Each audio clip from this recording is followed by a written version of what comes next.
xics, ha arribat el gran moment. Com sona el karaoke? Ja puja a l'escenari el mestre de cerimònies, Edu.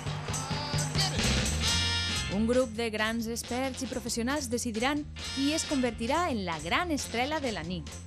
No sé si serà casualitat, però resulta que en este any dedicat a la dona, tots els aspirants del concurs són del sexe femení. Doncs, vos deixo amb elles.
Bo, com s'han lluït les nostres aspirants.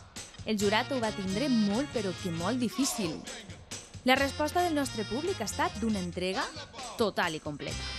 Però cal prendre ja una decisió. And the winner is...